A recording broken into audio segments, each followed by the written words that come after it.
छा जाना चाहता है ना। और वो भी कैसे होगा, इंक्रिप्शन के थ्रू होगा। इंक्रिप्शन और डिक्रिप्शन कंप्यूटर साइंस में एक ऐसी टेक्नोलॉजी होती है जिसपे जैसे कि इंक्रिप्ट कर देना, जैसे कि अगर मैं आपको बोलूं 1 2 3, ओके 1 2 3 अगर मैं बोल रहा हूं तो मैं डायरेक्टली आपको 1 2 3 नहीं बोलूंगा। मैंने सपोज आपको बोल दिया ABC बोल दिया, तो मैंने वो 1 2 3 जो न्यूमेरिकल वैल्यू है उसको कैरेक्टर वैल्यू में चेंज कर दिया। ABC मैंने आपको बोला, लेकिन वहां पे मैंने आपको पहले ही बता दिया था कि उस ABC की वैल्यू क्या है ना। तो इसी को इंक्रिप्शन बोलते हैं। और जब उसको डिकोड बोलते हैं तो उसको डिक्रिप्शन बोलते हैं। ओके, डिकोड करना, इनकोड करना, उसको छुपा देना, उसके बाद उसको फिर से रिवील करना, उसको बोलते हैं डिकोड करना। Encryption and decryption. तो इस टेक्नोलॉजी के थ्रू वो क्या करेंगे, प्राइवेसी वो दे रहे हैं। जो फ्रीडम जो है वो प्राइवेसी है, क्योंकि जब तक हमको हमारी प्राइवेसी नहीं रहेगी तब तक हमको फ्रीडम नहीं मिलेगा। जैसे अभी आपके पास कितना डिजिटल एसेट्स है ये कोई ना जाने, तभी वो सिक्योर होगा और आप फ्री हो पाएंगे। अगर आप पूरी दुनिया को बता देंगे या पूरी दुनिया को पता चल जाएगा कि आपके पास इतने सारे बिटकॉइंस हैं, तो फिर पूरी गवर्नमेंट आपके ऊपर आ जाएगी और लोगों को नजर आ जाएगा, है ना। तो आपकी फ्रीडम खत्म हो जाएगी, है ना। तो इसलिए इन्होंने सोचा कि हम अपने सिस्टम को क्या करेंगे, इंक्रिप्टेड फॉर्म में रखेंगे। और उसको कैसे रखेंगे, ब्लॉकचेन स्मार्ट कॉन्ट्रैक्ट के थ्रू। ब्लॉकचेन एक ऐसी टेक्नोलॉजी है, वर्ल्ड की सेफेस्ट टेक्नोलॉजी है, जिसको सारे कंट्री जो है अब अडॉप्ट करने लग गए हैं। ऑलरेडी हम 16 साल पीछे हैं, लेकिन इंडिया भी अब उसको अडॉप्ट करना शुरू कर दी है। और वो भी कैसे होगा, स्मार्ट कॉन्ट्रैक्ट के थ्रू। कंप्यूटर में प्रोग्रामिंग की जाती है, उस प्रोग्रामिंग के थ्रू जो है खास करके सॉलिडिटी लैंग्वेज में ही इसकी प्रोग्रामिंग की जाती है, जो भी ब्लॉकचेन में जो कोड होता है। तो उसमें कोडिंग करके कॉइन को या टोकन को डिजाइन किया जाता है, जिसको डिप्लॉय करने के बाद उसको लोगों के बीच में उसको डिस्ट्रीब्यूट किया जाता है। थर्ड जो है इनका जो है, we will strictly fulfil our commitments, respect the human rights of every believer, defend the human rights and wealth rights of every believer, respect the development of social order and build new credit, है ना। तो ये जो है सबको help लेके मतलब सबको सहायता करना चाह रहे हैं, हेल्प करना चाह रहे हैं। और हमारे जो राइट्स हैं, हमको जो सरकार ने अधिकार दिया है, हमारे जो ह्यूमन बीइंग का जो राइट्स है उसको वो लोग फ्रीडम्स के साथ वो हमको वो देना चाह रहे हैं। तो ये इनका एक पर्पस है। साथ फोर्थ पॉइंट पर लिखा हुआ आवर बिलीफ आर फ्रीडम। इनका मेन पॉइंट है फ्रीडम, है ना। फाइनेंशियली फ्री करना, जैसे कि आज जो भी 1 साल पहले जुड़े थे या 6 महीने पहले जुड़े थे, जिन्होंने भी डाव अचीव किया है, आज मैं बिलीव करता हूँ कि सभी फाइनेंशियली फ्री हो चुके हैं। Right sir? यस सर, आप यस। सर, या तो जिन्होंने भी डाव अचीव किया है वो फाइनेंशियली फ्री हो चुके हैं। Second, justice, equality, fearlessness, kindness, trust and eternity, ये सारे इनके एथिक्स हैं जिसको ये फॉलो कर रहे हैं। और मैं जब इस प्रोजेक्ट में आया तो इसका ये जो स्मार्ट कॉन्ट्रैक्ट है जो 54 या 56 पेजेस का है, इसको मैंने लाइन बाय लाइन रीड किया। लाइन बाय लाइन रीड करने के बाद इसका जो स्मार्ट कॉन्ट्रैक्ट है उसको फिर मैंने मैच किया कि उसमें क्या है, वो कैसा प्रोसेस हो रहा है। और फिर मैंने उसके सिस्टम को भी मैंने देखा, अनुभव किया उसको। और अनुभव करने के बाद फिर सारी चीजें जो है वो हो पाई है। और इसका देखिए जो फिफ्थ पॉइंट है, we do not advocate violence, killing, drugs, pornography, anti government and और थेफ्ट, है ना। तो इस प्रोजेक्ट का पर्पस ये नहीं है कि हमको सरकार से अलग कर देना। कभी कभी हमको ये लगता है कि जैसे इंडियन गवर्नमेंट ही इसको इजिली अडॉप्ट नहीं कर रही है क्रिप्टो करेंसी को, है ना। उसका पर्पस यही है कि इसमें लोग सोचते हैं कि ब्लैक मनी है ना। तो इस प्रोजेक्ट का पर्पस यही है कि वो गवर्नमेंट के साथ मिलकर हम जब अर्न करेंगे तो हमको 30% टैक्स देना है। क्योंकि जब हम टैक्स देंगे तो हमारा देश जो है वो विकसित होगा। और हम देश का भी हम मदद कर पाएंगे। जब ये प्रोजेक्ट हमारी मदद कर रहा है तो ये हमारी रिस्पॉन्सिबिलिटी हो जाती है कि हम गवर्नमेंट का हम हेल्प करें और अपना हम हमेशा वाइट रहें। और किसी भी रीति से इलीगल थिंग्स को हम मोटिवेट ना करें। नेक्स्ट इनका पर्पस है, we will determine the rights and obligation in the origin digital contract world sir based on, या जी। सर जी, वो जो 2 लाइन बताए इंग्लिश में, मैं चाहता हूँ एक बार ऑडियंस के लिए हिंदी में भी उसको रिपीट करे। वायलेंस, एथिक्स वगैरह जो था ना, अच्छा पोर्नोग्राफी अच्छा, और ओके सारा चीज को ओके ओके, हिंदी में थोड़ा सा प्लीज। जी। यहाँ पे जैसे फिफ्थ पॉइंट पर लिखा हुआ है सर कि we do not advocate violence. Violence मतलब जो लड़ाई झगड़ा जो है ना। किलिंग मतलब किसी को मारना, या जो ड्रग्स जो है सप्लाई होता है, मतलब इलीगल मनी बोल सकते हैं। ओके, तो जो भी जो जिसको सरकार परमिट नहीं करती है है ना। तो ऐसी ऐसी चीजों को हम इस पे नहीं कर सकते। मैं एक उदाहरण में बता रहा हूँ इसमें, हम सब की ये पर्सनल रिस्पॉन्सिबिलिटी है कि जब भी हम इस प्रोजेक्ट में हम रहें, ठीक है, जब भी हम इस प्रोजेक्ट में हम रहें, ये हमारा पर्सनल एथिक्स होना चाहिए कि कभी भी हम गलत काम ना करें। गलत काम ना करने के लिए मैं आपको एक उदाहरण में बता रहा हूँ। अभी जैसे मैं गोवा में हूँ, वहां पे जो गोवा का जो सबसे बड़ा कसिनो है, बिग डैडी, ओके, उनका ओनर मुझे मिला था। और वो जब मुझे मिला, उन्होंने मुझे साफ साफ मैंने बोला कि सर मैं इसमें 1 मिलियन डालने वाला हूँ, ठीक है। लेकिन मेरा ये एथिक्स है, मैंने उनको साफ साफ मना किया, नहीं सर, मेरे प्रोजेक्ट में या मेरी टीम में इलीगल मनी नहीं आएगा। तो इसलिए मैंने उनको स्ट्रिक्टली मना किया। वो मेरे को 2-3 बार फोन भी करते रहे, लेकिन मैंने उनको रिफ्यूज किया। तो इसलिए ये हमारी रिस्पॉन्सिबिलिटी है, हम इस चीज को हम फॉलो करें, हम इस चीज को हम सीखें कि हम कभी भी गलत चीजों को हम प्रमोट ना करें। और जब हम गलत को प्रमोट नहीं करेंगे तो हम अच्छे से हम अर्न कर पाएंगे, हम भी वाइट रहेंगे, और हमारा जो प्रोजेक्ट है वो ग्रो करेगा। साथ ही साथ जब हम टैक्स देंगे तो गवर्नमेंट जो है वो भी तरक्की करेगी, हमारा देश जो है वो डेवलप होगा। और हमको इस बात को करना है। देखिए यहाँ पे पोर्नोग्राफी वो भी क्राइम है। एंटी गवर्नमेंट, गवर्नमेंट का हमको सहायता करना है, किसी का चोरी नहीं करना है। देखिए एक चीज मैं इसमें मैं देख रहा हूँ इस प्रोजेक्ट में कि लोग क्या करने लगे हैं, आईडी चेंज करने लगे हैं। ये ऐसा नहीं करना है, अपने फायदे के लिए किसी दूसरे का हमको लॉस नहीं करना है। ये हमारा पर्सनल एथिक्स है। मैं बताना चाह रहा हूँ कि बिलासपुर में मात्र मेरे 10 लोग हैं बस, बाकी मेरी पूरी टीम बाहर है। केवल 10 लोग हैं यहाँ पे बिलासपुर में, मैंने किसी को ऐड नहीं किया है। लेकिन क्या होता है, कई बार मिसअंडरस्टैंडिंग हो जाती है। तो इसलिए हम जो है इस पर्सनल अपने एथिक्स होने चाहिए कि हम किसी को नुकसान ना पहुंचाएं। क्योंकि अगर हम गलत करेंगे तो हमको इसी जन्म में यही हमारे जीव पर रहते ही उसका फल मिलेगा। तो इसलिए इस बात को हमको समझना है। ईमानदारी के साथ इस प्रोजेक्ट पे कार्य करिए, क्योंकि ईमानदारी के साथ हम करेंगे तो काफी अच्छा हम ग्रो कर पाएंगे, और रिलेशन खराब करके कुछ हासिल हमको नहीं होने वाला। देखिए अगली पॉइंट यहाँ पे लिखा हुआ है, we will determine the rights and obligation in the origin digital contract world based on the 3 identities. अब ये जो हम इस प्रोजेक्ट में जब हम काम करेंगे तो हमारी 3 आइडेंटिटी होगी, मास्टर्स, मैसेंजर्स एंड बिलीवर्स। ये जो बिलीवर्स जो है वो है आपका V1, V2, V3। तीन जो रैंक होते हैं वो बिलीवर्स में आते हैं।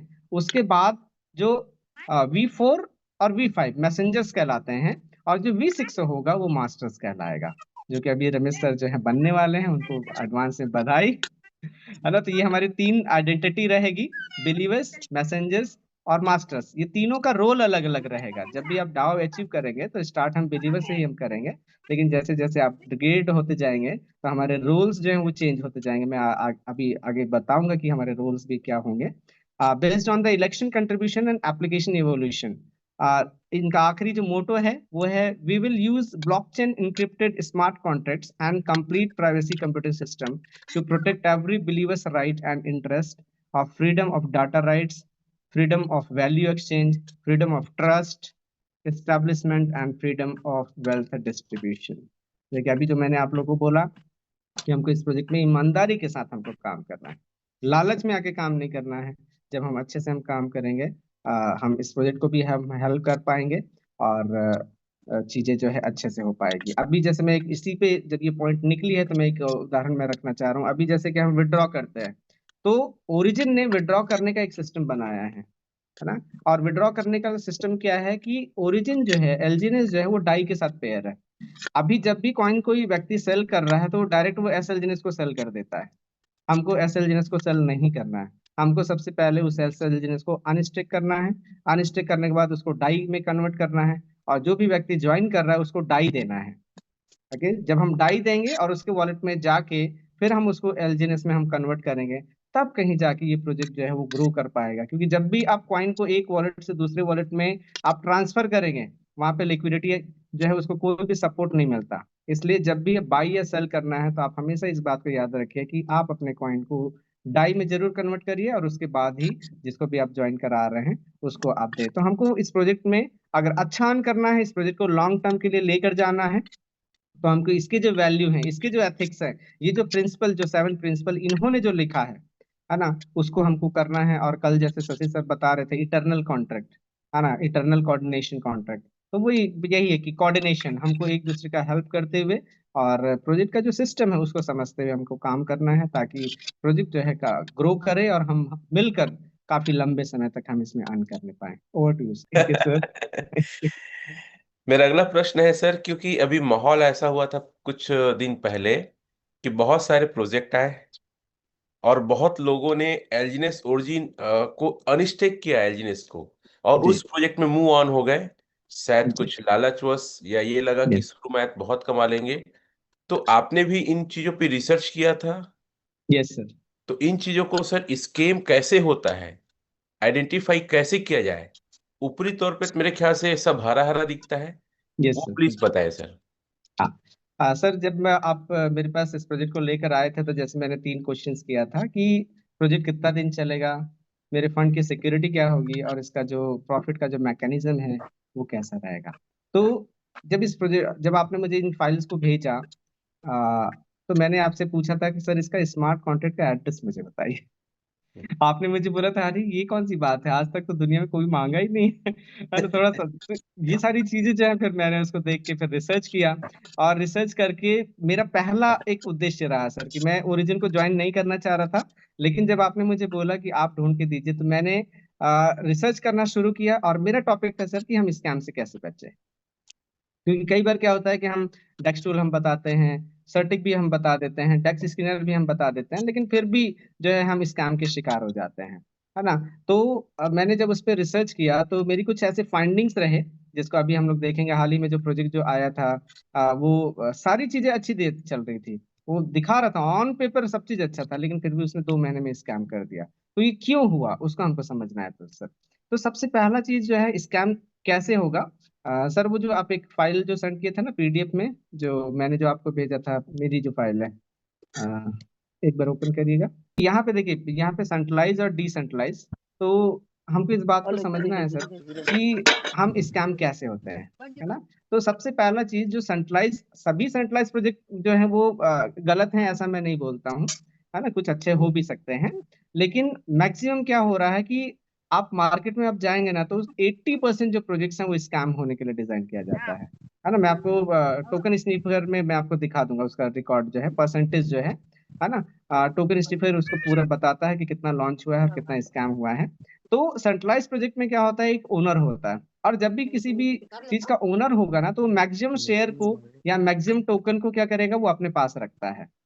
और जब वो अपने पास रखेगा, तो जब भी मार्केट अप होगा, तो जो मैक्सिमम शेयर है उसको वो सेल आउट करके प्रॉफिट बुक करेगा सर, है ना। तो जब वो प्रॉफिट बुक करेगा, तो फिर प्राइस फिर से डाउन होगा, इसी को हम पंपिंग एंड डंपिंग बोलते हैं, है ना। तो जो सेंट्रलाइज प्रोजेक्ट्स होते हैं, अभी जैसे हाल ही में जो 2 साल पहले जो प्रोजेक्ट जो चल रहा था, है ना, उसको आप देख सकते हैं कि उसमें बहुत बार जब भी उनकी मीटिंग होती थी, प्राइस जो है अप हो जाता था। तो उसमें पंपिंग और डंपिंग बहुत ज्यादा हुआ। क्यों था? क्योंकि उसको जब हम चेक करेंगे, है ना, डेक्स टूल पे अगर हम उसके रिकॉर्ड को हम चेक करेंगे, तो वहाँ पे सर्कुलेटिंग सप्लाई और टोटल सप्लाई जो है अलग अलग बताता है। देखिए मैंने वो पॉइंट भी लिख दिया है कि डिसेंट्रलाइज प्रोजेक्ट में उसको आप कैसे चेक करेंगे। Total supply must be equal to circulating supply. तो इसको हमको चेक करना है कि वहां पे कोई भी ऐसी कोई बातें तो नहीं है। देखिए जब भी हम सप्लाई की बात करेंगे sir, so there are 3 things. One is maximum supply, second is total supply, and third is circulating supply. So we need to check total supply must be equal to circulating supply. Total supply हमारा circulating supply के बराबर होना चाहिए। Maximum supply में अंतर है। जैसे bitcoin को अगर हम देखेंगे, तो बिटकॉइन जो है 21 मिलियन का उसका मैक्सिमम सप्लाई है, उससे ज्यादा वो नहीं हो सकता है ना। लेकिन मार्केट में कितना हुआ, सर्कुलेट हो रहा है, और अभी जनरेशन कितना हुआ है, उसको हम चेक करेंगे। तो वहां पे आप बिटकॉइन के लिए भी आप देख लीजिए, टोटल सप्लाई और सर्कुलेटिंग सप्लाई इक्वल है। मतलब जितना जनरेशन हुआ है, वो टोटल पूरा का पूरा मार्केट में होना चाहिए। पहली कंडीशन, जब भी किसी प्रोजेक्ट में आप ज्वाइन करेंगे, आपको इस चीज को चेक करना है कि total supply must be equal to circulating supply. DEX tool से उसको आप चेक कर सकते हैं। ओके। जो प्रोजेक्ट जो स्कैम किया 2 महीने पहले, उसमें ये चीज था, टोटल सप्लाई और सर्कुलेटिंग सप्लाई दोनों इक्वल था, फिर भी वो स्कैम हुआ। मैं क्यों क्यों हुआ मैं आपको बताऊंगा आखिरी में। यहाँ पे सेकंड पॉइंट जो है सर, जब आप ओनर, जब कोई प्रोजेक्ट का ओनर होता है, तो ओनर को क्या करना पड़ेगा, उसको किसी भी गवर्नमेंट के साथ, किसी भी देश के साथ रजिस्ट्रेशन कराना पड़ता है ना। जब उसका रजिस्ट्रेशन होगा, तो गवर्नमेंट का कंट्रोल आ जाएगा, गवर्नमेंट के रूल्स को उसको फॉलो करने पड़ेंगे। ओके। जैसे कि अभी हम देखते हैं कि हाँ, पिछले कुछ साल पहले जो है बैलेंस को इंडियन गवर्नमेंट ने ब्लॉक कर दिया था, उसको परमिशन नहीं दिया था। जैसे ही उसने एफआईओ रजिस्ट्रेशन कराया, फिर से गवर्नमेंट ने उसको अलाउ किया। ओके। तो कोई भी प्रोजेक्ट जब आता है, तो गवर्नमेंट का उसके ऊपर कंट्रोल रहता है, गवर्नमेंट का रूल्स होता है, उसको फॉलो करना है। अगर उसने रूल्स को फॉलो किया, वेल एंड गुड। अगर उसने फॉलो नहीं किया, गवर्नमेंट उसको बैन करेगी। ओके। एफसीएक्स में आप देख सकते हैं, मतलब जो भी फॉरेक्स के ऐसे बहुत सारे एप्लीकेशंस हैं जिसके थ्रू लोग जो है ट्रेडिंग करते हैं, शुरू में बहुत अच्छा अर्न करते हैं, बाद में क्या होता है कि गवर्नमेंट उनको बैन कर देती है ना। तो ऐसी सारी चीजें हैं। गवर्नमेंट का जब कंट्रोल होगा, तो जब लोग अर्न करते हैं तो लोग वहां पे गवर्नमेंट बोलेगी आप टैक्स पे करो। ओके। जब टैक्स को पे करने की बात आती है, तो ओनर जो है अपनी पॉकेट से पे नहीं करेगा सर, है ना। ओनर जो है अपनी पॉकेट से पे नहीं करेगा, और ये जब का टैक्स खा रहा पे नहीं है किया ओनर, तो गवर्नमेंट क्या करेगी, उस प्रोजेक्ट को बैन कर देगी। बत्तल खा रहा तो लोग देख नहीं वेबसाइट रहे हैं। खुलना ही बंद हो जाएगा। इसीलिए आप जैसे मार्केट में आप देखते होंगे सीमेंट कि वाला खा रहा हमारा है। जो वेबसाइट जो है, पॉलिथीन छोड़ो उसमें लगे उसको। कोई भी प्रोजेक्ट जो स्कैम होता है, वो 2 महीना अच्छा चला, 6 महीना अच्छा चला, 1 साल अच्छा चला, उसके बाद फिर उसका वेबसाइट जो है बंद हो जाता है। तो उसका रीजन यही है। उसके बाद थर्ड क्या होगा कि अगर ओनर थोड़ा बहुत भी ठीक होगा, है ना, वो सोचेगा कि मुझे चलो इस प्रोजेक्ट को लॉन्ग रन के लिए लेके जाना है, तो वो क्या करेगा, टैक्स को पे करने की कोशिश करेगा, लेकिन वो अपने शेयर से नहीं करेगा। वो जो 40% जो शेयर मार्केट में है, उसको वो होल्ड कर देगा, है ना। इसीलिए जितने भी सेंट्रलाइज प्रोजेक्ट होते हैं, उसमें विड्रॉल बटन होता है। तो वो क्या करेगा, आपकी विड्रॉल को रोक देगा। आपके कॉइन आपको दिखेंगे ऐप में, ऐप भी खुलेगा, लेकिन आप उसको विड्रॉ नहीं कर पाएंगे, है ना। वो 6 महीना, 1 साल, 2 साल हो गया, हो सकता है 3 साल, मतलब वो किस्मत की बात है। अगर उसने ओपन कर दिया विड्रॉल, तब तो वेल एंड गुड, अदरवाइज वो प्रोजेक्ट जो है वैसे ही उसी हालत में वो फिर खत्म हो जाता है। चौथा तरीका है सर, मनी डिस्ट्रीब्यूशन। जैसे मैक्सिमम जो एमएलएम प्रोजेक्ट्स होते हैं, उसमें मनी डिस्ट्रीब्यूशन होता है। मतलब जब आपको क्या कंपलसरी रखा जाता है कि आपको इतने लोगों को ऐड करना है, और इतने लोगों को अगर आप ऐड नहीं करते हैं, तो आप उस पर इनकम या विड्रॉ नहीं कर सकते हैं। आपका कॉइन आता रहेगा, लेकिन आप उसको विड्रॉ नहीं कर सकते। ऐसे कंडीशंस होते हैं। और साथ ही साथ उसमें क्या होता है, एक मैचिंग इनकम होता है, एक लेवल इनकम होता है ना। तो क्वेश्चन वहां पे ये उठती है कि नीचे वाले को जैसे हमने ज्वाइन कराया और उसको प्रॉफिट ही नहीं हुआ है बिल्कुल भी, लेकिन फिर भी अपलाइन को 10% मिल गया। साथ ही साथ उसने अगर लेन मेंटेन किया है, तो मैचिंग इनकम के नाम से 5% मिल गया।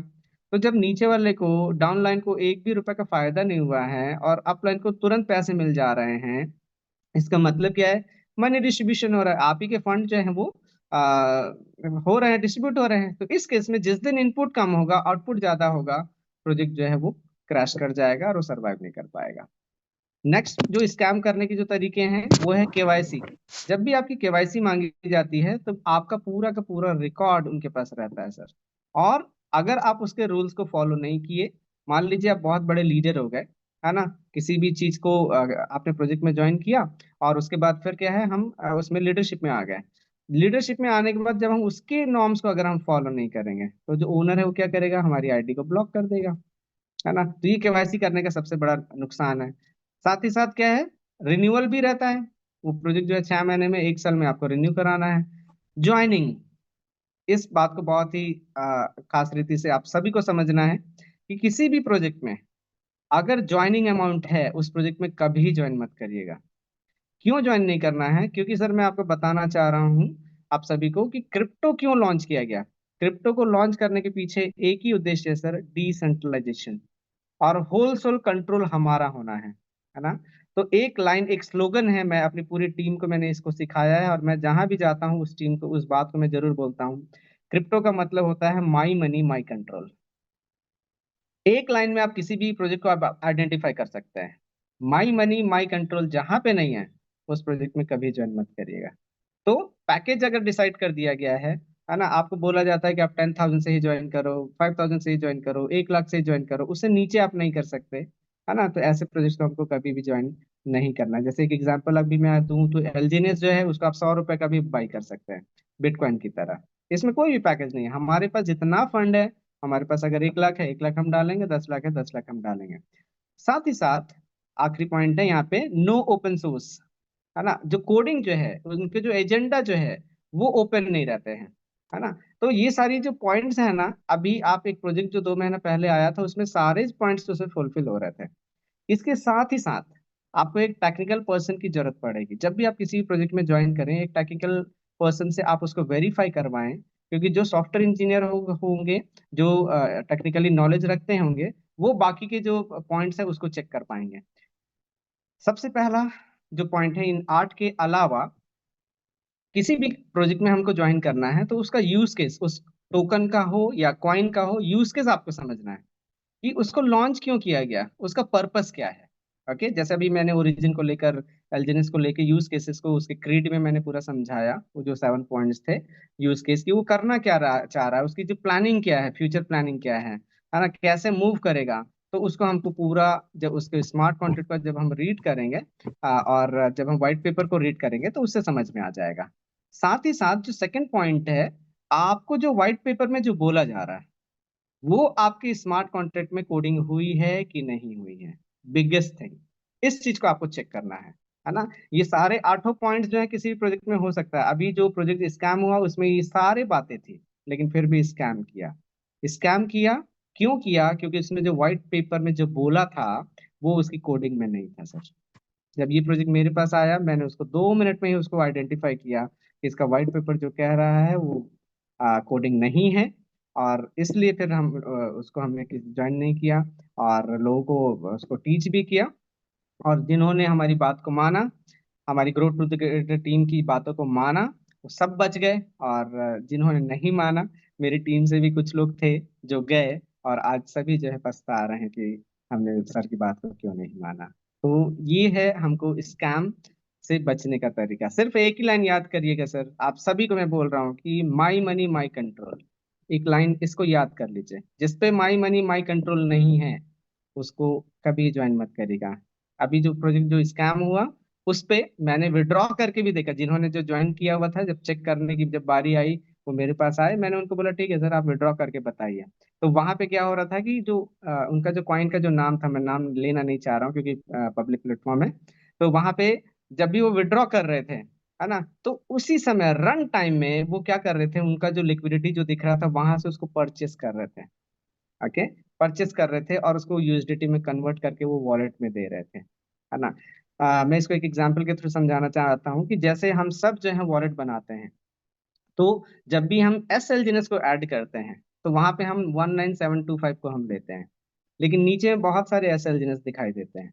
दूसरे को हम ऐड करेंगे तो हमारा, जब हम अनस्टिक करेंगे तो वहां पे हमारा नहीं दिखेगा, है ना। हमको 19725 को ही ऐड करना है, उस कोडिंग उसके लिए की गई है ना। तो वैसे ही वहां पे क्या हुआ था, एक डमी वहां पे टोकन, जो भी अमाउंट जब लोग दे रहे थे जो भी ज्वाइन कराने के लिए, तो उस डमी जो नेम वहां पे जो दिया गया था, नाम तो सेम था, जैसे मेरा नाम है मनोज कुमार, तो बिलासपुर में बहुत सारे मनोज कुमार होंगे, अभी हमारे जूम मीटिंग में बहुत सारे मनोज हैं, है ना। तो वैसे ही, लेकिन आज मैं इस चीज को मैं बोल रहा हूँ, वो दूसरा मनोज, मतलब जब कोई भी जो है, मैं हूँ और दूसरे जो है दूसरे हैं, तो वैसे क्या है कि वहां पे उसी नाम का एक डमी जो है उसको ऐड किया गया था, जिसमें जब लोग पैसे देते थे तो उस अमाउंट का वो वहां पे एक डमी जो है, जो स्कैम के लिए जो डिजाइन किया गया था, उसको उसमें डाल दिया जाता था। लेकिन जब भी वो ट्रेड करते थे लाइव, मैंने उसको देखा चेक करके, इसीलिए फिर मैं समझ गया कि 100% स्कैम प्रोजेक्ट्स है। जब भी उसको ट्रेड किया जाता था, तो उसी टाइम जब कोई पर्सन ट्रेड करता था, उसी समय उसको, जो उसका जो ओरिजिनल जो था उस पे कन्वर्ट करके उसको यूएसडीटी में कन्वर्ट करके उसको विड्रॉ दिया जा रहा था 2 महीने तक के। तो सारी चीजें जो है वो बैकग्राउंड में चल रही थी। 100% स्कैम प्रोजेक्ट था, लेकिन इन सब चीजों को चेक करने के लिए हम, हमारे पास टेक्निकल नॉलेज होना चाहिए, और हम इन सब चीजों को अगर हम ध्यान रखेंगे, हम स्कैम से बच सकते हैं सर। Thank you. अच्छे से याद है सर, जब आप काम चालू किए थे, काफी स्टडी करने के बाद आपने वर्क चालू किया था, लेकिन ओरिजिन में कुछ ऐसे मूवमेंट आए, जी। है ना, जहां पे लगता था कि डाउ कम्युनिटी है, एनोमस है, यस। लेकिन कुछ प्रॉब्लम्स आएगा तो क्या वो इसको सॉल्व करेंगे, रिजॉल्व करेंगे। तो यस। ऐसे 3 प्रॉब्लम जहां तक मुझे पता है, उस फेसेस को आप किस तरीके से देखे और कैसे आपका और भरोसा बढ़ा, थोड़ा बताएंगे सर। यस। सर जब इसका सर जब मैंने स्मार्ट कॉन्ट्रैक्ट को रीड किया था, तो वहाँ पे एक फंक्शन था, बॉन्ड परचेसिंग, नहीं, विड्रॉल, विड्रॉल करके एक परचेसिंग था, एक फंक्शन था विड्रॉल पे। और वहाँ पे मैंने आपको शायद इसको दिखाया भी था आपको जब आप आए थे, तो वहाँ पे एक लाइन लिखी हुई थी कि money can be, token can be transfer to any wallet any time, है ना। तो जब ओरिजिन का स्मार्ट कॉन्ट्रैक्ट को डिजाइन किया गया था, और उसके बाद जब उसको सर्टिंग ने ऑडिट किया, तो वहां पे उसको लिखा हुआ था एक्नॉलेज्ड, है ना, एक्नॉलेज किया गया था। और जब ऑडिट की जाती है, तो ऑडिट करने के बाद जब उसका एक्नॉलेजमेंट आता है, तो उसको उसको रिजॉल्व कर लिया जाता है। जब मैं ज्वाइन किया, मैंने कुछ दिन तक वेट किया, और वो फंक्शन जो है बाद में हम देखते हैं वो रिजॉल्व हो चुका था, है ना। तो जब वो रिजॉल्व हुआ, वो जो प्रॉब्लम जो है उसके कोड को जब मैंने देखा तो रिजॉल्व हो गया था वो जो प्रॉब्लम है। उस दिन मेरा कॉन्फिडेंस थोड़ा सा बढ़ा कि इसके जो क्रिएटर हैं वो थोड़े से एक्टिव हैं। और उसका प्रूफ यही है सर कि अभी 3 बार जो मेजर जो प्रॉब्लम आया, मई में जो आया था फिशिंग अटैक का, तो इमिडिएटली जो क्रिएटर जो थे, जो डेवलपर थे, वो एक्टिव हुए और उन्होंने एक नया लिंक जनरेट करके केवल स्टेक अनस्टेक करने के लिए वो दे दिया, बाकी सब चीजों को उन्होंने होल्ड कर दिया था ताकि हमारे फंड जो है वो बचे रहें, है ना। अभी हाल ही में जो एक महीना पहले भी ऐसी कुछ दिक्कतें हुई थी, है ना। हमारे जो कॉइन्स हैं वो कुछ का कुछ दिखा रहा था, और स्पाइडर वेब भी जो है बहुत सारी चीजें उसमें मिसमैच हो रहा था, है ना। तो उसका रीजन ये था सर कि पॉलीगॉन ब्लॉकचेन पे डेवलपमेंट चल रहा था। तो पॉलीगॉन ब्लॉकचेन पे जो ऑलरेडी टेक्नोलॉजी जो डली हुई है, उसको जब हम चेंज करते हैं तो कभी कभी क्या होता है कि फेसेस में हमारे दिक्कत हो जाते हैं। और अभी जैसे मैं सुबह उठकर मैं इसको काउंट कर रहा था कि हमारे जो स्मार्ट कॉन्ट्रैक्ट जो हैं अभी तक I think 52 smart contract deploy हो चुके हैं 137 में से। अभी ये फेसेस जो हैं अभी आने बाकी हैं, है ना। सर्टिक को एक बार ओपन कर, मैं एक बार ट्राई करूं सर, मेरा स्क्रीन क्या शेयर हो रहा है क्या? ट्राई करेंगे सर? कितना ओके, स्मार्ट कॉन्ट्रैक्ट डिप्लॉय हो गया सर, योर अकाउंट? अभी 52 सर। सर्टिक ओपन करूँ सर? I share that. तो यहाँ पे सर्टिक को हम ओपन करते हैं। तो यहाँ पे सर इसका जो एज जो है ना, मैं कौन सी बात को बोलना चाह रहा था सर, मेरे दिमाग से वाइट ऑफ हो गया। I don't know. Okay okay ठीक है। हाँ, तो मैं यहाँ पे एक चीज मैं बता रहा हूँ। यहाँ पे जो प्रोजेक्ट मैच्योरिटी मैट्रिक्स सर, यहाँ पे 14 years 1 month, ये जो प्रोजेक्ट जो एज जो शो कर रहा है ना, इसको आप देखिए। और उसके बाद यहाँ पे 14 years 1 month है। मैं आपको बिटकॉइन का मैं दिखाना चाह रहा हूँ। देखिए बिटकॉइन का भी आप देखिएगा। बिटकॉइन,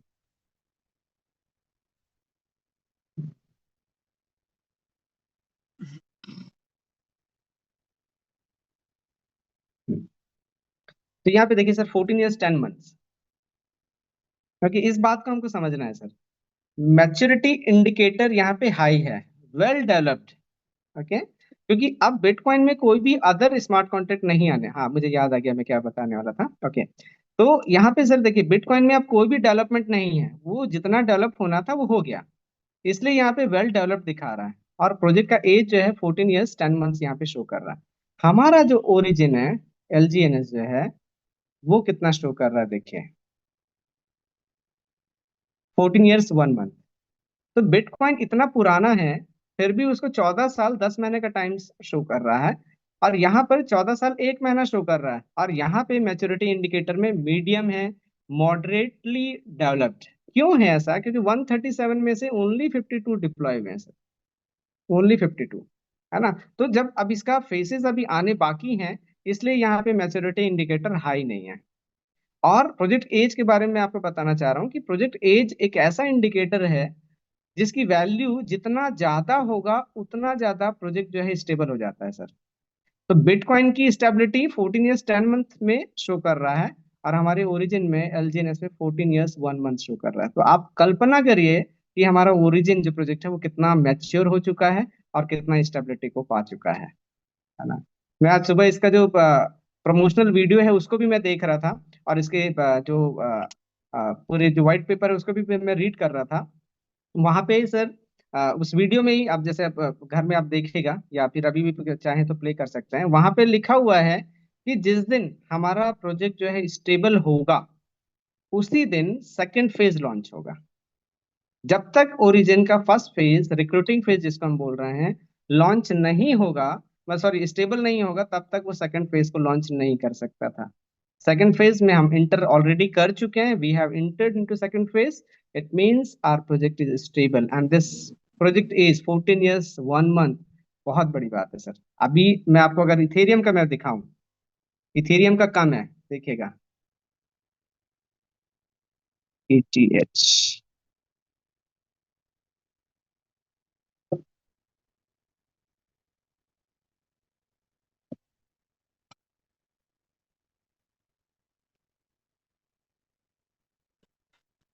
यहाँ पे देखिए सर, इथेरियम 11 साल 10 महीने। तो हमारा जो प्रोजेक्ट जो है इथेरियम को भी क्रॉस कर चुका है। बिटकॉइन के बाद सेकंड नंबर पे स्टेबिलिटी पे LGNS है। तो इसलिए अब हमको इस पर डरने की आवश्यकता नहीं है, डरने की आवश्यकता बिल्कुल भी नहीं, क्योंकि हमारा जो प्रोजेक्ट जो है वो डेवलपिंग फेज पे है। इसलिए अभी कुछ स्मार्ट कॉन्ट्रैक्ट अभी आने बाकी हैं, है ना। और स्टेबिलिटी को लेकर कोई डाउट नहीं है, कोई भी क्वेश्चंस नहीं है। 14 ईयर्स 1 मंथ का टाइम ऑलरेडी शो कर रहा है ना, इसकी मैच्योरिटी के लिए। तो इसलिए ये प्रोजेक्ट जो है 100% सेफ है, सिक्योर है, और हम इसमें अच्छे से हम काम कर सकते हैं सर। टोकन स्निफर को लेकर आप कुछ स्कीम वाले जी। कुछ बातें कर रहे थे सर। हाँ सर। सर मेरी स्क्रीन दिख रही है sir? Yes sir, clear. Okay. तो यहाँ पे सर देखिए, बबल मैप को भी अगर आप चेक करेंगे, है ना, तो यहाँ पे देखिए ये जो सारे वॉलेट्स के एड्रेस हैं, और यहाँ पर आप अगर आप देखेंगे, देखिए creator address, node size indicates connection centrality, larger nodes have more connections, है ना। तो यहाँ पे क्रिएटर का पर्पल है ही नहीं, एक भी नहीं है, सब ऑरेंज है। तो इसलिए यहाँ पे ओनर का बिल्कुल कंट्रोल नहीं है, उसने जो रिनाउंस कर दिया है, तो इसलिए ओनर कंट्रोल नहीं कर पा रहा है। ओनर ने अपने पास राइट्स अभी थोड़े रखे हैं, वो सिर्फ इसलिए है कि हमारे जो फेसेस जो है आने हैं अभी, फेज 1, फेज 2, फेज 3, तो तीनों फेज को लिंक करने के लिए जो राइट है वो ओनर ने अपने पास जरूर रखा है। बाकी उसके अलावा कोई भी नहीं है। और टोकन स्नीफर कोई भी नहीं है। और टोकन स्नीफर के बारे में आपको बता दूं कि टोकन स्नीफर सबसे ओल्ड जो कोड को ऑडिट करने वाली, चेक करने वाली, इसका पर्पस ही यही है कि जब भी स्मार्ट कॉन्ट्रैक्ट की जो कोडिंग की जाती है, तो उसमें कहीं पे लूप होल्स तो नहीं है, उसको आइडेंटिफाई करना, है ना। तो यहाँ पे टोकन स्निफर में 70 इसका स्कोर भी है, सेफ है। और आप अपने सारी चीजों को आप पॉलीगॉन स्कैन, डेक्स स्कैनर, कॉन्ट्रैक्ट जो है, ये जो कोडिंग है, देखिए कॉन्ट्रैक्ट यहाँ पे आपको मिल जाएगा। ये सारी, ये पूरा कोड है, इसमें डिफरेंट फंक्शंस हैं जिसको आप अगर प्रोग्रामिंग अगर आपको आती है तो आप उसको स्टडी कर सकते हैं। और इसकी जो पॉइंट्स हैं टोकन स्नीफर में, आप देखिए, है ना, verified contract source, ownership renounced, और source does not contain an owner contract. मैंने अभी आपको वहां पे पर्पल उसमें ग्राफ में दिखाया। Creator not authorise for special permission. Holders में आप देख सकते हैं, creator wallet contain less than 5% of circulating token supply, है ना। जितने भी सर्कुलेटिंग सप्लाई उससे भी लेस देन 5%, और परसेंटेज भी देखिए 0.01%। All other holder possess less than 5% circulating token supply, है ना। तो ये सारे जो है आप उसको चेक कर सकते हैं। यहाँ पे देखिए top 10 holders possess less than 70% of circulating token supply, है ना। तो ये टॉप 10 जो होल्डर्स हैं वो स्मार्ट कॉन्ट्रैक्ट के एड्रेसेस हैं, है ना। तो इसलिए उसमें भी हमको डरने की जरूरत नहीं है। तो ये सारी चीजें सिमिलर लॉन्च किए गए हैं, इसको आप थोड़ा सा केयरफुल रहिएगा। एलजीनेस जैसे आप सर्च करने जाते हैं तो बहुत सारे आपको एलजीनेस दिख जाएंगे, स्कैम करने के लिए उसको डिजाइन किए जाते हैं, है ना। तो ये सारे जो एड्रेसेस हैं उसको कभी भी आप टच मत करिएगा, और हमको सेफ रहना है sir. Over to you sir. हाँ सर। सर, जब आप इस प्रोजेक्ट को चेक कर रहे थे तो आपने कहा था कि सॉलिडिटी लैंग्वेज जी। को स्टडी करना जरूरी है, क्योंकि स्मार्ट कॉन्ट्रैक्ट तो दिखाता है लेकिन उसमें लूप क्या है पता चलता है। तो क्या आपने सॉलिडिटी लैंग्वेज पढ़ा था सर, स्टडी किया था? वो थोड़ा सा इसके बारे में आप बताएंगे। हाँ सर, मैंने जैसे बोला कि जब भी हम किसी प्रोजेक्ट को हम ज्वाइन करें, तो जो व्हाइट पेपर और जो कोड किया गया है उसमें मैच हो रहा है कि नहीं हो रहा है। तो सॉलिडिटी, उसमें बहुत सारे फंक्शंस होते हैं सर। कई बार क्या होता है कि हम बहुत सारी चीजों को हम तो चेक नहीं कर पाते हैं, है ना। लेकिन जो मेजर जो फंक्शंस हैं, जैसे अगर मैं आपको सर्टिक में ओपन करके मैं एक बार फिर से दिखा रहा हूँ, देखिए वहां पे आपको सारी चीजें मिल जाएगी।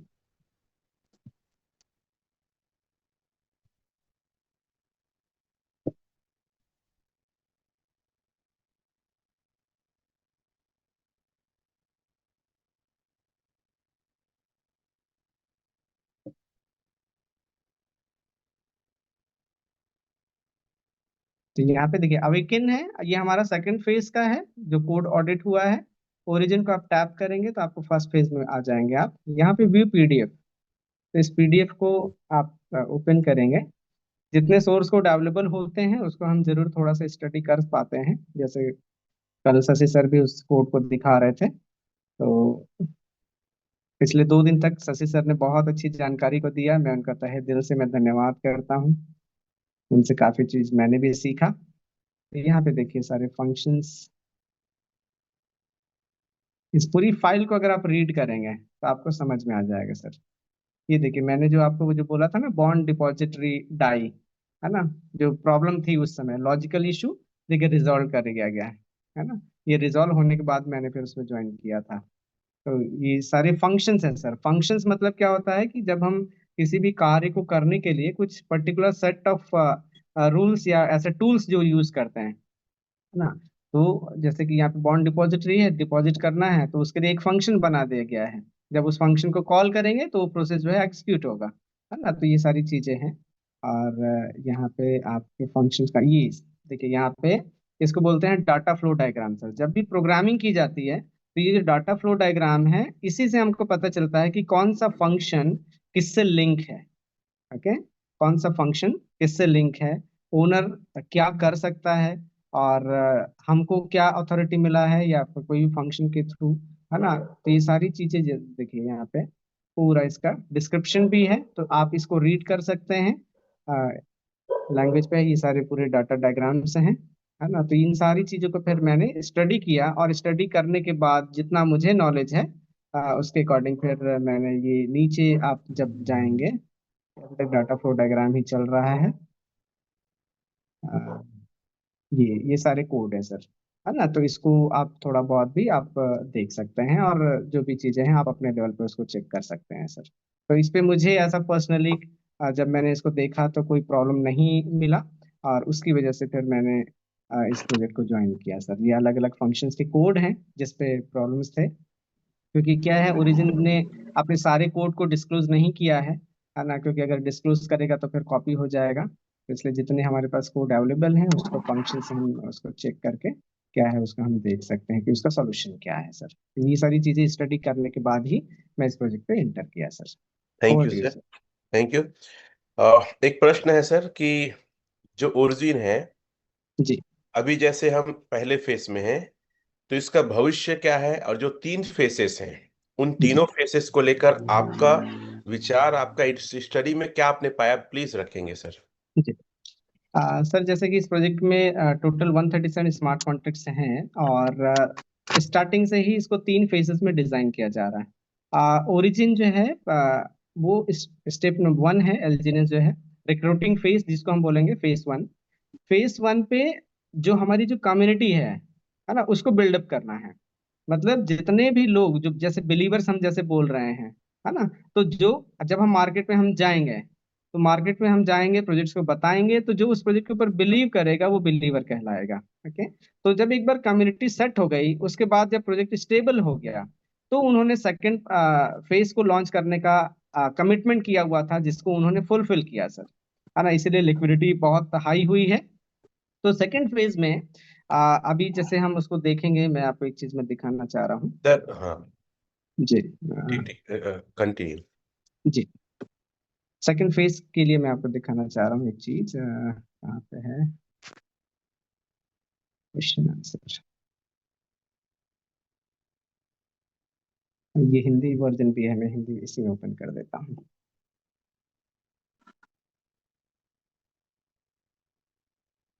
अभी हमारा एलजीने सर पॉलीगॉन ब्लॉकचेन पे है। ओके। लेकिन जो हमारा स्टेबल कॉइन ए, जैसे उसका हम देखिए कॉइन हम बोल रहे हैं। ओके। तो स्टेबल कॉइन ए जो है, कॉइन कब बोला जाएगा, जब उसका खुद का ब्लॉकचेन होगा। मैंने उसको इंग्लिश वर्जन में देखा था, हिंदी में शायद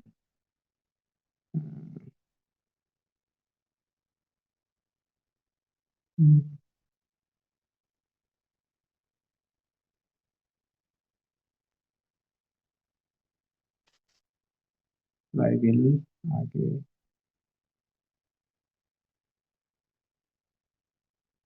तो हमारा जो सेकंड फेज में जो स्टेबल कॉइन ए है, वो अनुबी ब्लॉकचेन पे लॉन्च होगा सर।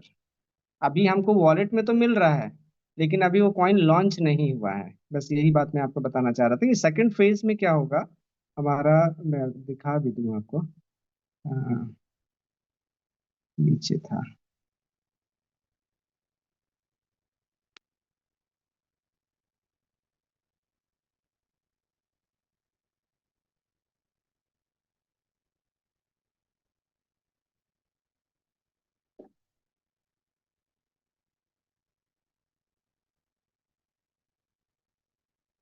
ये सारे हिंदी में आपने डिजाइन किया है सर? ये लोगों को समझाने के लिए सर जरूरी है। हम्म। मुझे याद है शुरू में आपने काफी मेहनत किया था इसके प्लान को डिजाइन, और आप जो जी। फोल्डर का देखते हैं प्रारूप, उसका पृष्ठभूमि और न्यू सर ने ही रखा था।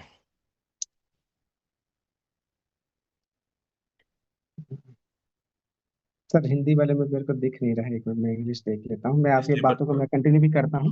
हाँ है हाँ ना? हाँ। तो ये जो सेकंड फेज में हमारा जो कॉइन, जो स्टेबल कॉइन ए है, तो उसको आ, वो अनुबी ब्लॉकचेन में आएगा। अभी हमारा एलजीनेस जो है पॉलीगॉन ब्लॉकचेन पे है। और जब भी आपको रिवॉर्ड मिलता है तो वहां पे आप एक चीज आप देखते होंगे कि कई बार क्या होता है, मैं खुद ही जो है 2 महीने से अपने कॉइन को क्लेम नहीं कर पाया हूँ। है ना? तो वहां पे अवेलेबिलिटी बहुत कम है। और अवेलेबिलिटी कम होने के बाद उस नीचे में आप जाएंगे ना, तो वहां पे stable coin A will be available for manual collection once the A will be launched, ऐसा एक मैसेज आता है ना? तो अभी हमारा यहाँ पे देखिए sir, algorithmic non stable currency एलजीएनएस। है ना? तो यहाँ पे पब्लिक चेन क्या है, इथेरियम पे है। इथेरियम का जो सेकंड लेवल जो मैनेट है वो है पॉलीगॉन। तो एलजीएनएस जो है आपका इथेरियम का एक लेवल 2 मैनेट है, जिसको पॉलीगॉन बोल रहे हैं, उस पे लॉन्च हुआ है। लेकिन हमारा जो प्राइवेसी स्टेबल कॉइन ए, तो स्टेबल उसका नाम क्या रहेगा, स्टेबल कॉइन नेम रहेगा ए, लेकिन पब्लिक चेन अनुबी रहेगा। है ना? ये अनुबी। और ये थर्ड, इस पे क्या होगा, जब अनुबी ब्लॉकचेन जब लॉन्च होगा उसके बाद स्टेबल कॉइन ए उस पे डिप्लॉय किया जाएगा। अब डिप्लॉय करने के बाद पूरे वर्ल्ड का जो फाइनेंशियल सिस्टम है वो चेंज हो जाएगा। मैं आपको एक बात और ओरिजिन के बारे में बताऊं कि ओरिजिन को लॉन्च क्यों किया गया। इसका जो विजन है बहुत बड़ा है, जिसकी हम कल्पना भी नहीं कर सकते। हम जितना भी सोच रहे हैं ना वो बहुत छोटा है ना? इनका उद्देश्य है डी डॉलराइजेशन, पहला, कि जो डॉलर का जो वर्चस्व है उसको खत्म करना। ओके, साथ ही साथ जैसे अभी इंडियन गवर्नमेंट में, जैसे अगर ये हमारे करेंसी है, हमारे नोट्स हैं, उसको कौन प्रिंट करता है? भारत सरकार प्रिंट करती है।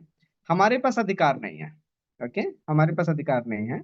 ओरिजिन ने के मन में ये थॉट आया कि क्यों ना वो अधिकार हमको मिल जाए।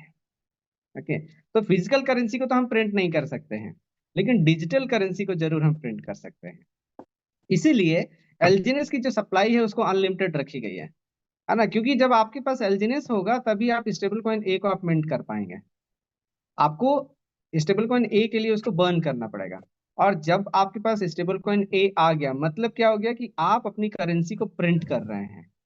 आपको जितना करेंसी चाहिए, जितना स्टेबल कॉइन ए चाहिए, आप उसको अपने एलजीनेस से बंद करके आप उसको बना लीजिए। जैसे अभी हमारे पास अगर 500 नोट चाहिए तो भारत सरकार उसको प्रिंट करती है और वहां से हम लेते हैं। लेकिन ओरिजिन जो है ये अधिकार हमको देना चाह रहा है कि हमारे पास जितना भी कॉइन हो वो उसका डिसीजन हमारा हो, और जैसे हमको नीड होती है तो हम उसको बर्न करके हम उसको जनरेट कर लें। और जनरेट करने के बाद जो है हम अपनी सारी चीजों को हम पूरा कर लें, क्योंकि जब स्टेबल कॉइन आएगा तो उसका प्राइस जो है फिक्स रहेगा। है ना? अभी एलजीएनएस का प्राइस जो है वेरी करता है। तो अभी जैसे कि हमने कार बुक किया सपोज, और उस दिन जो है $13 रहा, लेकिन जब पेमेंट करने के लिए जब हम जा रहे हैं तो उस दिन $10 हो गया, तो वैल्यू तो खत्म हो जाएगी। तो इसलिए वहां पे नॉन स्टेबल कॉइन से हम उसको पे नहीं कर पाएंगे, स्टेबल कॉइन से हम उसको पे कर पाएंगे। इसका मतलब यही है कि हमारे जो फिजिकल एसेट्स हैं उसको पे करने के लिए हम डिजिटल एसेट्स यूज करेंगे। और सेकंड फेज में स्टेबल कॉइन ए है। और जब थर्ड फेज जब आएगा तो थर्ड फेज में हमारा स्टेबल कॉइन ए के साथ एआई और जेके जो टेक्नोलॉजी है वो भी डेवलप हो जाएगा, इंक्लूड हो जाएगा। और वहाँ पे मेटावर्स के थ्रू हम क्या करेंगे, हमारे पास एक वर्चुअल एक वर्ल्ड होगा जिसमें हम अपने एसेट्स को हम परचेस कर पाएंगे और वहाँ पे फिर उसका हम आनंद ले पाएंगे। Over to you sir. Thank you sir. Screen share को ऑफ कर देंगे सर। जी। मुझे उम्मीद आशा है कि आप सभी लोग इन बातों को समझ रहे होंगे, और कुछ क्वेश्चन आंसर भी लेंगे सर। कम से कम 3 क्वेश्चन ले लेंगे, तो रेज योर हैंड कर लेंगे और जेन्युइन क्वेश्चन और जो आज की सेशन है उससे संबंधित करेंगे। एक लास्ट मेरे तरफ से क्वेश्चन है ओवर ग्रो टुगेदर की तरफ से, कि grow yes sir. Together team या हमारी टीम के विषय में आपका क्या ओपिनियन, क्या रहा है सर? सर मैं इस टीम को बहुत बहुत धन्यवाद देता हूँ। है ना? कि ये जो टीम है पर्टिकुलरली, आपको मैं बोलूं कि आपने इस टीम को खड़ा किया है। है ना। और जैसा इस प्रोजेक्ट का मोटो है, जो डेवलपर्स हैं उन्होंने रखा है कि लोगों की मदद करना, है ना। और अभी मैं आपको देखूं आपके नीचे 42 सर या 52? 45 डाव है sir. Okay, praise God. So 45 down जो है अचीव करवाना आसान काम नहीं है सर, और वो भी 10 महीने के अंदर। ये बहुत बड़ी बात है ना। तो वो जो ग्रेस जो आपके ऊपर है, आप अपनी टीम को जो मदद कर रहे हैं, ग्रो टुगेदर टीम में सबको लेके चल रहे हैं, ये काबिले तारीफ है ना, काबिले तारीफ है। और इस टीम ने तो पूरी क्रिप्टो इंडस्ट्री को ही बदल दिया है ना। तो इसलिए मैं एक बात और मैं कह रहा हूँ कि जब मैं इस प्रोजेक्ट में आया था सर, तो इसके जो होल्डर्स जो थे ना, उसको मैं देख के मैं चौंक गया था। उस समय होल्डर्स की संख्या, अगर मैं गलत नहीं हूँ सर, तो उस समय 31,000 था ओनली। मैं 19 नवंबर को इस प्रोजेक्ट को ज्वाइन किया, 19 नवंबर को ज्वाइन किया, और उस समय 31,000, अगर मेरे को अगर ये ध्यान है तो 31,000 था। यस और अभी सर आपकी टीम की संख्या कितनी है वो बताइए सर। सर, 21,000 मेरी टीम की संख्या है, बोले तो मैं स्क्रीन शेयर भी कर सकता हूँ। जी। तो देखिए, जब मैंने ज्वाइन किया था इस प्रोजेक्ट को 19 नवंबर 2024 को, तो 31,000 लोग थे इस प्रोजेक्ट पे, और आज 1.5 मिलियन हो चुका है। और अभी सर की जो टीम है उसका संख्या आप जान रहे हैं, है ना। तो इसलिए उस दिन जब मैंने ज्वाइन किया था 31,000 में, अभी सर ऑलमोस्ट पहुंच गए हैं वहां पर। तो हम अपनी ग्रो टुगेदर टीम के दम पे इस प्रोजेक्ट को संभाल सकते हैं, है ना। इस ग्रो टुगेदर की टीम के दम पे हम इस प्रोजेक्ट को लंबा ले जा सकते हैं। लेकिन कंडीशन वही है सर, जो मैंने आपको शुरुआत में मैंने बोला, कि इस बात को हमको हमारी पर्सनल एथिक्स हमको बनाने पड़ेंगे, कि जब भी आपको बाई और सेल करना है, तो कॉइन को आप डाई में कन्वर्ट करिए, उसके बाद ही करिए। डायरेक्ट एसएलजेएस को ट्रांसफर बिल्कुल भी मत करिए, वॉलेट टू वॉलेट करेंगे तो इस प्रोजेक्ट को नुकसान होगा सर। हमको डाई के साथ ही उसको पेयर करके उसको सेल आउट करना है, तब ये प्रोजेक्ट जो है और स्टेबल होता जाएगा, और हम सब मिलके ग्रो करेंगे sir. One question, sir. This replies question in only English. What your vision in this project and what is your dream? Uh, Sir, my dream is very big, my vision is very big, and the mission which I am carrying, and I have already started. And my purpose is to support financially all weaker people, है ना। इसलिए मैं अभी इस project को all over world, all over India, and I want to take this project. और मेरा purpose है सर, अभी मेरी टीम में जितने भी लोग हैं, है ना, all are new people, all are new people, and they don't have any knowledge about crypto. I'm going there, I'm teaching them, and I'm training them, and this is my heart desire that everyone should grow financially. Yeah. Sir, you are working how many time and hours in one day? uh, Actually sir, Friday, Saturday, Sunday, and Hmm. I don't work, and then Monday to Thursday I work full time sir in this project. I think 14 hours you are working. Not that much, but yeah, 12 hours I can say. मैं बता दूं साथियों, बहुत hard work है। एक एक बजे, दो दो बजे रात तक बिजी रहते हैं, लोगों को प्लान दिखाते रहते हैं, फोन में समझाते रहते हैं। सर, आपका V3 कब तक पूरा हो रहा है? V3 बहुत जल्दी होने का है सर। आई थिंक अगर मेरा टारगेट है 10 डेज में कंप्लीट करने का। 10 दिन में। Thank you.